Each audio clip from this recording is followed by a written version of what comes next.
Pleiotropy and how single genes can affect traits in different ways. And so it's going to be pretty basic. So this is like the baseline knowledge that you're going to need to build on. For some people, depending on your background, it's going to be pretty old hat. But I think when we get into Pleiotropies, I'm going to use some case studies and some current research that we're doing, and hopefully that'll make it interesting for everybody. And and I'm a scientist at the Cereal Research Centre, the soon-to-be extinct Cereal Research Centre of Agriculture Canada. We're closing down in about a couple of months, and we get moved around. So a gene, typical eukaryotic gene. So basically, the components, it's a sequence of DNA. We'll start off with the promoter region. So that's the control. Says how much of this gene are we going to transcribe, where are we going to turn it on, where are we going to turn it off, so and so forth. The next you'll get the start of transcription, so that'll be where you start making RNA, and that will continue along to some point over here where it will be, this is where you stop transcribing. Then you're going to have a start codon, which is an ATG that will say this is the start of the protein coding region. Stop codon, this is the end of the protein coding region. And in between these chunks of protein coding DNA, you're going to have intervening sequence is called introns. And you can also have other regions downstream or upstream or in there that act as enhancers. All right, so that all gets transcribed into what says a pre-messenger RNA made from introns and exons, coding region, and some transcribed regions that aren't part of the coding region. The introns get spliced out. That gives you your messenger RNA with a 5' and a 3' untranslated region, coding region that then codes for the protein. Right? Simple. So we're just going to go through some of these things and how they can regulate how that gene is expressed. And you can see that even just in the basic organization of a simple typical gene, there's numerous sites where regulatory things that can affect how that gene works come into play. So the first one is the promoter, and it's probably sort of the biggest one that's more responsible for how that gene works. Every one of them will have a region where the RNA polymerase binds, called a TATA box, because that's where transcription starts from. But upstream of that, you're going to have a number of responsive elements, and they could go quite far upstream. And depending on the gene and what it does, you could have a few of them, or you could have a lot of them. And they bind nuclear factors. So for example, this is a gene that's turned on by heat stress. You're going to have a little element here that's like a heat shock element, and it's going to bind a nuclear factor that's going to bind to it when the temperature gets too high. If it's one that responds to hormones like abscisic acid through germination or dormancy or due to drought stress, then you're going to have an abscisic acid response element. In the presence of abscisic acid, nuclear factors bind to it, turn it on. And similar for other things in development, your cereal grain, you got a protein that you only want in the endosperm, in the seed, nowhere else. You'll have an endosperm box, turns it on only in the endosperm. So you could have a number of these responsive elements, and that's how it controls the transcription. So there's this little stretch of this 5' untranslated region. That can also control the translation of the messenger RNA into protein, because different elements can bind to that region as well. You could have the presence of an inhibitory protein that represses it. It could go away under certain conditions. Now you get translation.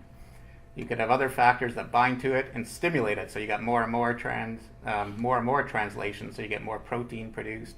And similarly, you can have things bind to it that stop it. So you've got expression of a gene, you've got messenger RNA, but you're not getting protein. Or you're getting more protein than would normally be. Start codon, it's pretty simple, it's an ATG, but randomly there's lots of ATGs around in a giant genome sequence. So how does it pick the right one? Well, there is a sort of a sequence that surrounds the ATG that plays a role in deciding that that's going to be where the codon, the start codon is. So if you mess around with this region through mutations, you might not use the right ATG, you're going to get a different protein with a different effect. Okay, alternative splicing. We talked about all these introns. So usually every single one of these intron-exon boundaries would be cut, and then these exon sequences would be joined together. But sometimes, under certain conditions, not every one of them gets cut or spliced, and therefore you can end up with different messenger RNAs and different proteins all coming from the same pre-messenger RNA.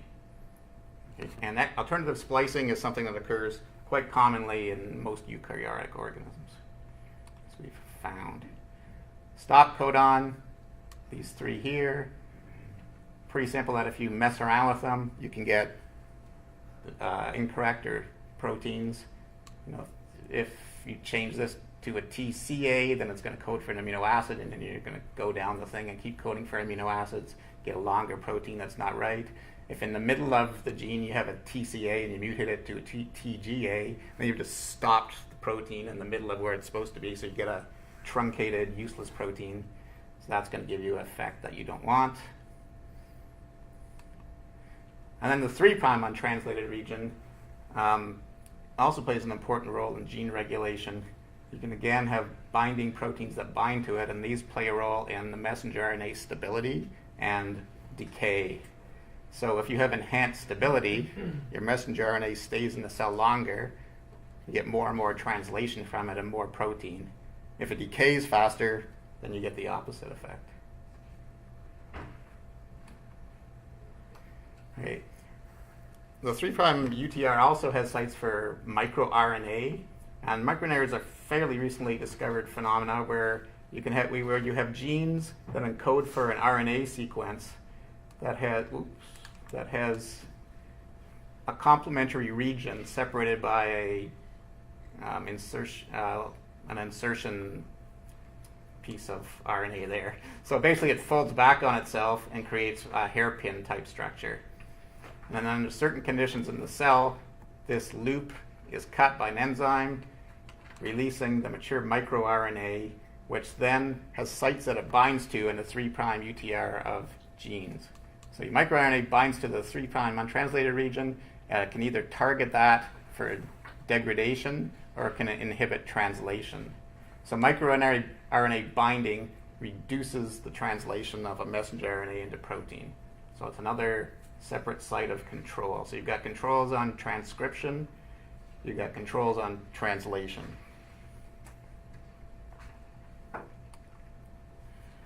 And those various sort of mutations that you can get in plants can have various different effects. And we'll just look at the microRNA as an example of that. So let's say you had a single nucleotide change in the promoter of a microRNA gene. So that's going to give you variation in expression level or where or when that's turned on. So that could then impact all the genes that that messenger RNA targets and impact several traits. You could also have a mutation that occurs outside of this hairpin structure in the pre-microRNA. That'll affect the maturation of the messenger RNA molecule. Similar if you have a mutation in this hairpin loop, in this little loop structure. Okay. But then imagine if you had a mutation in the target sequence itself of the microRNA that now it can't bind to its target. Let's say it's got 100 genes that are 100 different messenger RNA molecules that it targets. That's 100 different gene activities one single base pair mutation will make. You've just affected 100 genes and all their downstream pathways. If you mutate the sequence in the target of one messenger RNA, then you just get a local effect. It's just that one messenger RNA that now can't bind the regulatory, then you're going to get a change in its activity. Okay. So single base pair changes can have a fairly local effect, or they can have a very, very dramatic effect depending on where they are and what kind of molecule they happen to be. So what you need if you want controlled expression is a complete package of all those elements. And if you don't take them into account, or you don't know enough of how the regulatory of that functions of that gene, then you may get not the expression that you want to get. Okay, so if you didn't expect alternative splicing, you didn't know anything about it, you get it. Now you've got a bunch of different proteins, different effects that you weren't expecting. Or you could cross a gene into a background and into a different germplasm or a different cultivar. That one has a mutation in a microRNA. Get a bunch of things that didn't happen. Okay, but for most of these things, you can see them early on because that's the gene you're interested in, that's the trait you're interested in. So if you make a transformation, make a cross, you don't see what you want to get, you can see that and you just throw it away. So the breeder would just chuck them out. Molecular biologists might want to go see what's going on. You can see, is my protein the right protein? Is it in the right place at the right time? Is there enough of it? So those sorts of general gross controls and expression are fairly easy to identify and deal with. Some of the microRNA properties that have global effects might be a little bit more different to notice and take into account. And that'll kind of lead us into the next part, which is about Pleiotropy. So very simply, it's one gene that affects multiple traits. And there are different types of Pleiotropy. The two of them will be direct and indirect. And direct Pleiotropy is the secondary traits are derived from the primary trait. So you could sort of logically infer what secondary traits might happen, knowing what the first trait does. And this is just an example of some of our recent work. So we're interested in finding genes for pre-harvest sprouting tolerance in wheat. So pre-harvest sprouting means in cool, wet weather in the fall, the seeds start to germinate on the plant. You start to get starch breakdown. It affects end-use quality. And what would have been a number 1 grade wheat, after you get some sprouting, can go to 2, 3, or feed thousands of dollars lost to producers if you have sprouting. So by making genetic populations, crossing 2 parents together, getting their progeny, and making a defined population, we can then make genetic maps of chromosomes using molecular markers. So we have lots of molecular markers available now. There's single nucleotide polymorphism markers, single base pair changes, thousands and thousands of them throughout the genome, naturally occurring. We just find them, and you can create maps. Then you take that same population, you put it out in the field, lots of different locations, years, and you collect data on it. And then you can associate the data with the markers through statistics, what's called quantitative trait loci analysis, QTL analysis, and you can find associations between markers on a chromosome and traits. So in this case, we collected data on heading date. So each line in the field, what day does the head or the spike emerge from the plant? And then maturity, which is simply when is the seed, how many days from seeding until it's ready to harvest. And then we did falling number, which is a measure of starch breakdown in the grain. So you take your harvested grain and you see if the starch is intact or if it started to be broken down. If it starts to be broken down, that's an indication that you've got pre-harvest sprouting going on. Okay, so we found out that all these 3 traits all localized to one particular region on chromosome 7D. And we believe there's one gene in there that governs all these traits. But if you think about it, earlier heading, so the head comes out earlier, it flowers earlier, we can make a prediction that it's probably going to mature earlier. So now it's going to be harvested in the late summer, warmer, drier, as opposed to the fall, where it's more likely to be cooler and moist. So you have essentially escaped the conditions where you get pre-harvest sprouting. So you could say earlier flowering, earlier maturity, less likely to get pre-harvest sprouting. So they all build on one another, and you can make those predictions. So you can imagine for other traits, if the plant's shorter, you can make predictions about what sort of traits would be affected by a shorter plant, and those sorts of things. So I guess the more interesting one for this audience would be indirect pleiotropy, where one gene affects multiple traits independently. Okay, so that's sort of your regulatory proteins. So if you get a transcription factor that binds to 100 different promoters, one could say that changes in that transcription factor could affect a whole lot of different traits. So you could get that again from something like alternative splicing. So you got multiple proteins from one gene, different effects. Some of them you may predict, some of them you wouldn't have. Gene affects multiple pathways like regulatory proteins. So transcription factors are kinases. So kinases activate or deactivate proteins by phosphorylation. So if you mess around with kinase, it affects 20, 30 proteins. You're going to get lots of different changes. If it's a basic gene for a basic cellular function or a pathway that's needed for many traits, then you can get it.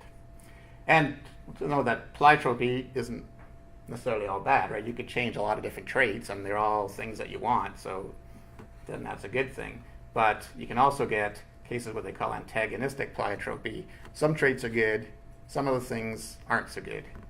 And so sort of a classic extreme one is the sickle cell trait, where in the heterozygous position, you get malaria resistance. So in certain parts of the world, that's a very good thing. That keeps that gene in the population. But in a homozygous state, it's essentially lethal because the red blood cells can't carry enough oxygen. So an extreme negative effect that goes with a positive effect. So I'm going to give an example of one that we've been working a fair bit on, and it's called, one of its names is LR34 for leaf rust resistance gene number 34. So using classical genetics, one scientist was looking at leaf rust, and he could find that there's a certain gene on a particular region of a chromosome, 7D in this case, that provided resistance to leaf rust, and it was in a different region, a different area than the 33 other described leaf rust resistance genes at that point in time. So it was LR34. Somewhere, somebody else working on stripe rust found a gene, a particular region for resistance to stripe rust, YR10. Somebody else found a gene for powdery mildew, PM19.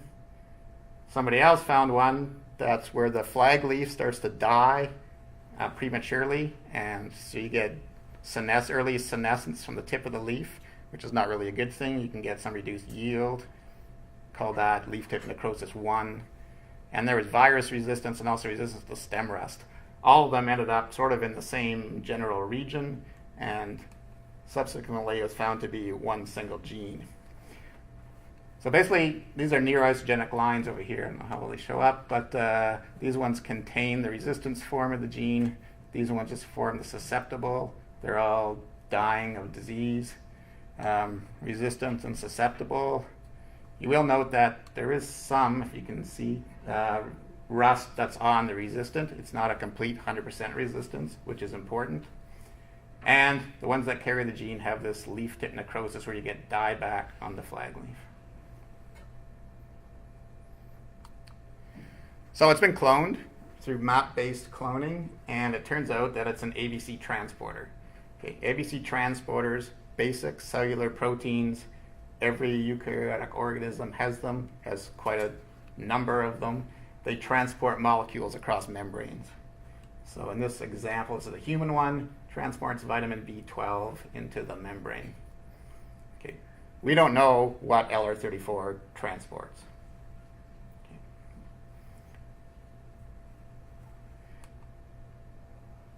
So in a way, this is antagonistic Pleiotropy because it's got positive and negative effects. Positive effects, disease resistance to multiple diseases. Negative effects, senescence of the flag leaf. Plus the fact that you get a small amount of disease still on it, that reduces the selection pressure on the pathogens, so there's not enough pressure for them to mutate to overcome the resistance because they can still sort of live on it at a low level. And so this has been used for 100 years. And a lot of my pathology colleagues say that this is the most important gene in wheat. Saved unknown millions of dollars in farmers and producers' pockets, saved crops from devastation, extremely important gene. It has a negative effect, and that's leaf tip necrosis, but a little bit of a loss in yield is better than having your whole crop wiped out. So this gene's really great. So let's put it into other crops and solve a lot of disease resistance problems. So if you clone it, you put the native gene with the native promoter right out of wheat, put it into barley, which is very closely related to wheat, you get horrible looking yellow stunted plants that are resistant to multiple pathogens. But in this case, having stunted sterile plants is, in that case, the negative effect outweighs the positive effect. And this is just an example of, this is a seedling, so usually you wouldn't see much effect of LR34 in a seedling, but on these barley plants, you see them leaves starting to die right away. So you get 5 leaves, 2 of them are already dead. And similarly, in an adult plant, you've got more chlorotic and dead leaves on it. So that's an example of moving things from species to species and altering the way they're regulated, having different effects that you wouldn't expect. So LR34 basically is toxic. If you express it at certain levels and certain conditions, it causes cell death. So some colleagues at the National Research Council in Saskatoon have actually expressed the resistant and the susceptible form in yeast. The resistant protein kills yeast cells. So it's a toxic thing. But wheat has been able to, has regulatory mechanisms that were naturally present that control the gene in ways we don't know yet to maximize the benefit and reduce the detriment. Right? And other species, even related ones, barley, rice, brachypodium, don't have these sorts of controls.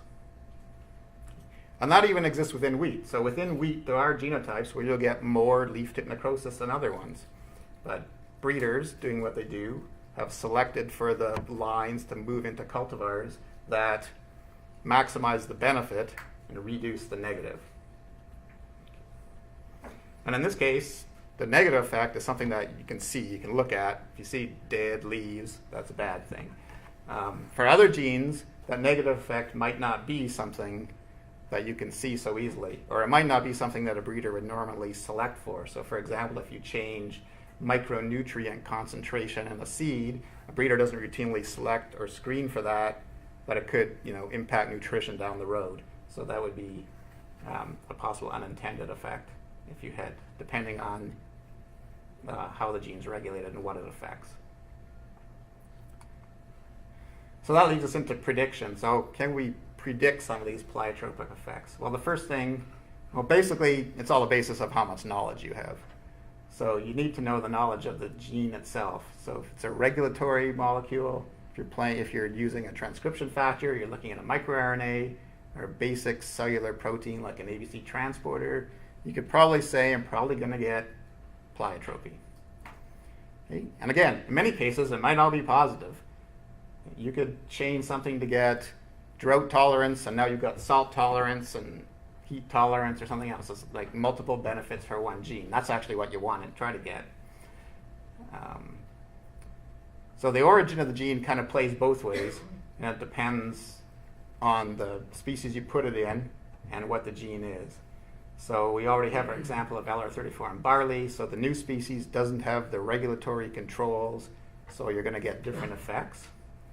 Or you could put it into another species and get less pleiotropy because that species doesn't have maybe some biochemical pathway that's needed for a certain trait.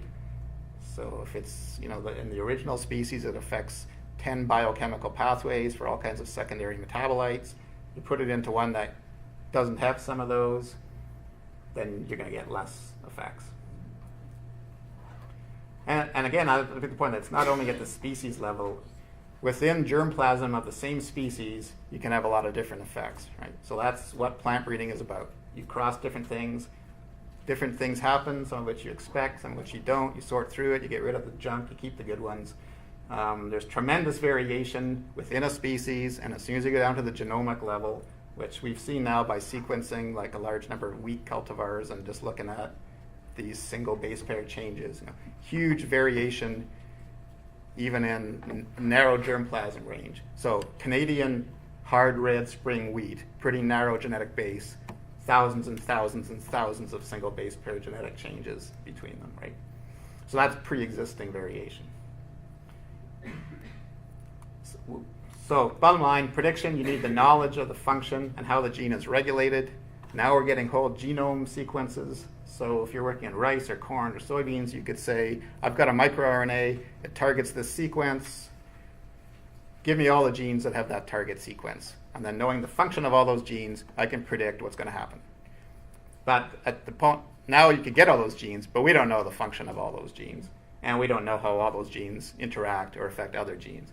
So the more knowledge, the better your prediction is. So at the moment, that's kind of where we're at. And that's basically all I have.